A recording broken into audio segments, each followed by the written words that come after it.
नमस्कार किसान भाइयों, मैं सूर्य देवल फिर से हाजिर हूं आपके अपने चैनल एग्रीकल्चर गुरुजी में।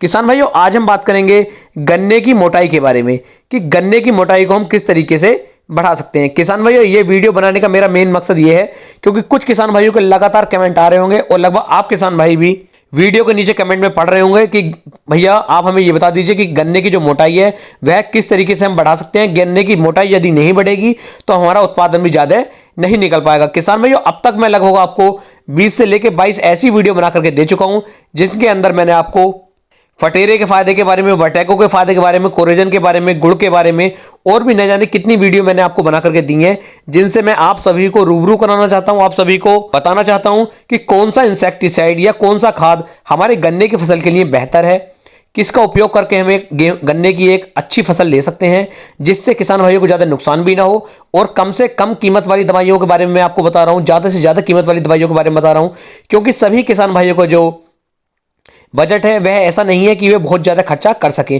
कुछ किसान भाई हल्के भी हैं, कुछ किसान भाई भारी भी हैं, मतलब यह सभी किसान भाई जो हैं सक्षम नहीं है कि वे महंगी से महंगी दवाई भी डाल सके। तो मैं आपको हर तरह की वीडियो बना करके दे रहा हूं।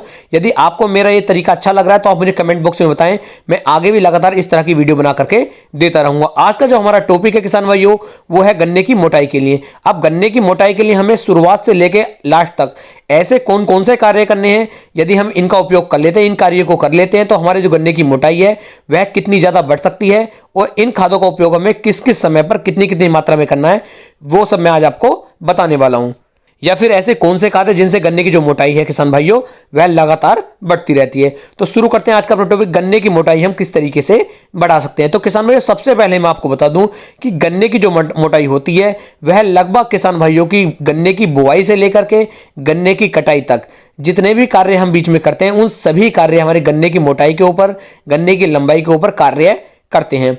तो किसान भाई, जिस समय पर आप गन्ने की बुआई करते हैं उस समय पर भी आपको बहुत सारी बातों का ध्यान देना होता है कि आपने गन्ने की बुआई करते समय कौन कौन से खाद डाले हैं और कौन कौन से खाद नहीं डाले, या फिर गन्ने की जिस खेत के अंदर गन्ने की बुआई हुई है उस खेत की कितनी जुताइयां की गई हैं। किसान भाई, जब आप गन्ने की बुआई करते हैं उससे पहले गन्ने की जुताई, खेत की हमें जुताई करवानी होती है। तो खेत की जुताई किसान भाई हमें कई बार करना चाहिए, यानी कि गहरी जुताई भी करनी चाहिए और बारीक जुताई भी हमें करनी चाहिए, क्योंकि जितनी ज्यादा जुताई हमारे खेत की हो जाएगी उतनी ज्यादा हमारे मिट्टी के अंदर लोच बन जाती है और खेत जो है ज्यादा ताकत लगा करके फिर चलता है। तो हमारा कहीं ना कहीं गन्ने की मोटाई जो है गन्ने की बुआई पर भी असर डालती है। लेकिन किसान भाइयों, यदि आपने गन्ने की बुआई कर दिया उसके बाद जो हम निर्भर करते हैं कि ऐसे कौन कौन से खाद हैं या ऐसे कौन कौन से कार्य हैं जिनसे जो गन्ने की मोटाई है वह बढ़ सके। तो सबसे पहले मैं आपको बता दूं किसान भाइयों कि जो हमारा पोटास आता है, पोटास भी हमारे गन्ने की मोटाई के लिए बहुत ज्यादा जरूरी होता है। कैल्शियम नाइट्रेट हमारे गन्ने की मोटाई के लिए बहुत ज्यादा जरूरी होता है। और किसान भाई, एक खाद होता है बोरोन, यह भी हमारे गन्ने की मोटाई के लिए बहुत ज्यादा जरूरी होता है। अब इनका उपयोग हमें कब कितनी मात्रा में करना है उसके बारे में आपको बता देने वाला हूं। किसान भाइयों, पोटास का उपयोग आपको गन्ने की फसल में लगभग 2 बार कर लेना चाहिए। एक समय पर किसान भाई जब आप गन्ने की बुआई करते हैं उस समय पर पोटास का उपयोग करना चाहिए। उस समय पर यदि आप पोटास का उपयोग कर लेते हैं तो गन्ने की जो है प्लांटिंग है, जो इसकी ग्रोथ है, जो इसकी टिल्डिंग है, ये बहुत तेजी के साथ होकर चलती है और गन्ना जो है हमारा आसानी से नीचे नहीं गिरता है। इसकी जड़ें होती है, इसका तना होता है, काफी ज्यादा मजबूत हो जाता है और इसके अंदर जो है मिठास की मात्रा भी बढ़ जाती है, जिससे जो गन्ने की मोटाई होती है वह धीरे धीरे बढ़नी शुरू हो जाती है। और एक किसान भाई, जब आप गन्ना गिरने वाले होते हैं उससे लगभग 1.5 से 2 महीने पहले आपको पोटास का उपयोग गन्ने की फसल के अंदर कर लेना चाहिए। यदि उस समय पर भी आप पोटास का उपयोग करते हैं तो आपके गन्ने की मोटाई काफी ज्यादा बढ़ना शुरू हो जाती है। अगला खाद है किसान भाइयों कैल्शियम नाइट्रेट।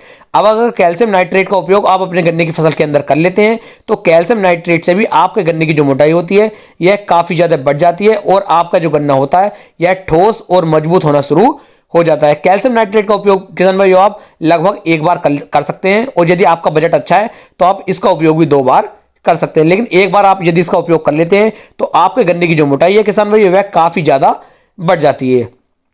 इसी के साथ किसान भाइयों बोरोन का कार्य भी हमारे गन्ने की मोटाई को बढ़ाने में होता है। यदि आप बोरोन का उपयोग भी अपने गन्ने की फसल के अंदर कर लेते हैं तो इससे भी आपके गन्ने की जो मोटाई होती है वह धीरे धीरे बढ़नी शुरू हो जाती है और आप अपने गन्ने की फसल से एक अच्छा और शानदार उत्पादन किसान भाइयों निकाल सकते हैं। तो इस तरीके से किसान भाइयों ये 3 खाद हैं जिसमें पोटास, कैल्शियम नाइट्रेट और बोरोन, इन तीनों खादों का बहुत ज्यादा असर हमारे गन्ने की मोटाई के ऊपर पड़ता है। तो इन तीनों का उपयोग आपको अपनी गन्ने की फसल के अंदर कर लेना चाहिए। कल की जो वीडियो आने वाली है किसान भाइयों, उस वीडियो में आपको और भी बारीकी के साथ बताऊंगा कि गन्ने की जो मोटाई है वह आप किस तरीके से बढ़ा सकते हैं और कितने कितने दिन पर आपको कैल्शियम नाइट्रेट, पोटास और जो हमारा बोरोन है इसकी मात्रा देनी है। इनका स्प्रे आपको करना है या फिर इन्हें जो है खाद के अंदर मिक्स करके आपको डालना है।